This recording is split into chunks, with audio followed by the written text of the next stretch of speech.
Joined in studio now by Temple University women's basketball senior Tyonna Williams. Tyonna, how are you doing today? I'm great. How are you? Doing well. Thanks for coming in. Ed LeFurge and John Cole with you here for the Temple Sports Hour. And Tyonna, you're the only senior on this team. What does that mean to you? How much pressure is put on you to lead both on and off the court?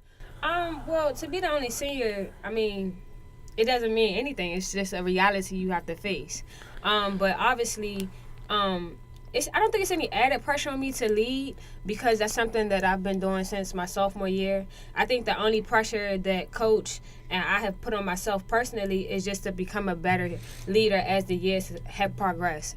And I think coming into my senior year, the pressure was to be the absolute best leader I could be, the absolute best and almost perfect at that at leading. And I wouldn't say I've been perfect, but I think I've done a great job at changing certain things that I needed to change in order to become a better leader coming into my senior year in this work. Now, you talk about past years at Temple. Last year, you had trouble with teams finishing games, playing a full 40 minutes.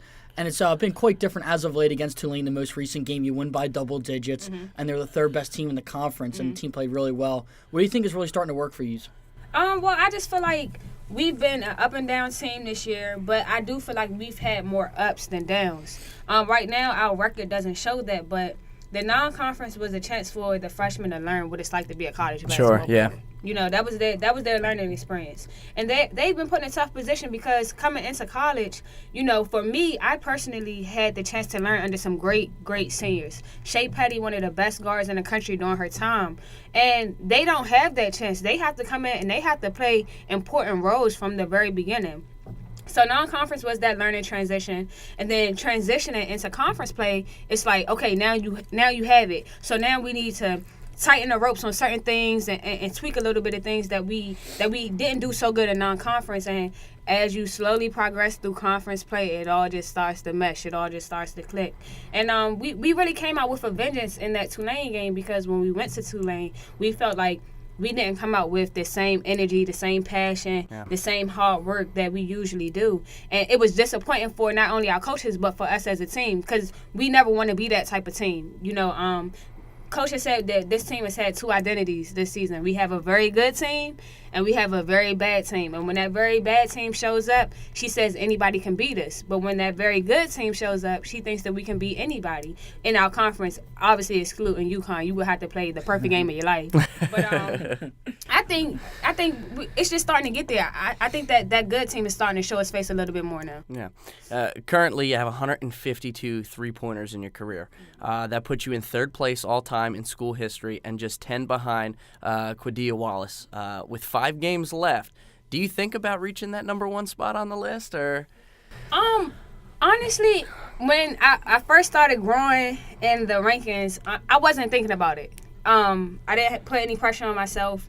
And I'm still not, honestly. It's like, if it happens, it happens. You know, all I care about is winning basketball games, man. I mean, it's my senior year, so of course you would love to go out, you know, with something behind your name, with a record like that. That would be awesome. But at the same time, I think I've done enough. I've led enough, and I've been a good enough player for our program that I'm going to have things behind my name, whether it's a record or not. And if I do beat her, you know, or get that number one spot, it would be great. We've been talking a little bit of trash on Instagram about it. But I mean, it's all love, you know. Obviously, she wants the best for this program. I want the best for this program, and if it happens, it happens. And you're obviously a great team player, a great team leader, and you talk about the statistics really don't mean as much as you as, of course, the wins. But, again, you score 16 points against Tulane, you get the W, and you're just 57 points behind 1,000. And that's a big number, obviously. We know how much that means to a lot of players. So what would it mean to you for your career here at Temple? Oh, man. Honestly, I didn't even score 1,000 points in high school. Really? Yeah, I didn't. Well, I mean, I don't know if I did, but I ended up transferring in my sophomore year in high school to a different school. But beyond that, I mean, scoring 1,000 points, especially in college, and the type of competition that we've played against, I mean, that would be a huge honor. But again, I'm not that type of player to think about personal benefits, right. personal achievements. I just want the best for this team, and all I'm thinking about is making it to a postseason, man. I haven't been in one since my freshman year, and if it was anything that can make me more proud as a senior, it's just to reach that postseason my senior year and go out on the bang. Yeah, and you know, talking postseason, like you said, it's been since your freshman year, since the team's been there. You know, obviously you guys will go to the conference, you know, tournament this year. You're sitting at 13 and 14 on the season. You know, you got to finish at least 500 to make the NIT or the NCAA tournament. So moving forward, what is this team going to have to do to make a postseason push? We're just going to have to come out with the same type of mindset that we came out with at the Tulane game. We came out in that game saying, you know, we can't lose this game. This game is very vital to the rest of our season. And I think if we had that same outlook on the rest of our games this season, because everybody we play, we've put ourselves in a good position. If we do what we have to do on the court, we could beat those teams. You know, we could finish the rest of this game on a winning streak. I mean, the rest of the season on a winning streak. And I feel like as long as we just come out with the same mindset and everybody just has the same type of passion, the same type of commitment to doing their part, playing their role, we'll be A-okay. And, you know, you've always been a player who wears your emotions on your sleeve. What is it going to be like on Saturday, February 28th, the last home game of your career in McGonigal Hall? You guys are taking on East Carolina. What is that going to be like for you? Oh, man. I mean, honestly, I really just hate talking about it. Yeah. Because you're so very right. I do wear my emotions on my sleeve, man. And, I mean, everybody's been asking me, my teammates, you know, people that know it's coming up. Yeah. And it really hasn't hit me yet. It's so crazy because my coach, one of my assistant coaches, Coach Barb, she texted me and asked me to do this like little newsletter that she emailed me, and it was all questions about this upcoming senior night, and like questions like what it means to be a Temple Owl. And Spotlight's gonna be on you, the only senior. So I'm replying to the email. I'm answering all these crazy questions like what was my favorite memory, my all-time memory, what made me more proud as a senior, things that I remember and cherish for life.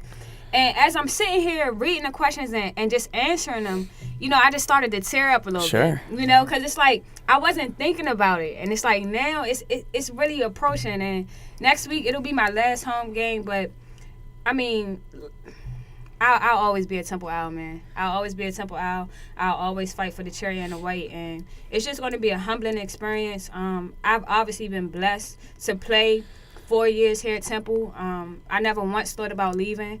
I love this school. I love this program. I love this city. I love my coaches, and I love my teammates. And it all just goes out to them.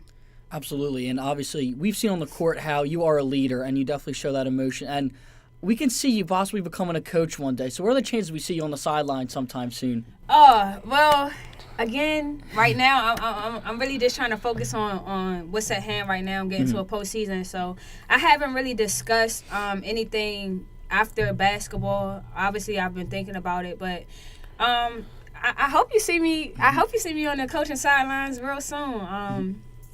You know, I'm gonna talk to Coach Cardoza about it. She obviously has a lot of coaching experience. She could definitely lead me in the right direction. So I think after the season, I'll have a sit down with her and I'll ask her to help me as much as she possibly can. I would obviously love to stay here at Temple and learn under her as a grad assistant. But again, that's something that we'll talk about after the season. Right now, we're both just focused on getting to the postseason and finishing this last year out for me on a good note. That's right. Well, the Owls take off tomorrow, heading to. We are headed to South Florida. Heading to South Florida. Bulls. Yeah, a tough team, number 2 in the conference. You know, they always come out, and they're a difficult team to play, especially down in their place. But that's all the time we have today. Tyonna, thank you so much for coming in the studio today, and good luck with the remainder of the season. Thank you. I appreciate you guys for having me. All right, and that was Temple women's basketball senior Tyonna Williams. You can catch the women's team for their last home game of the season next Saturday against ECU. Right now, you're listening to Temple Sports Hour with Ed LeFurge, John Cole, and Greg Frank on Philly's #1 college radio station, WHIP. We'll be right back.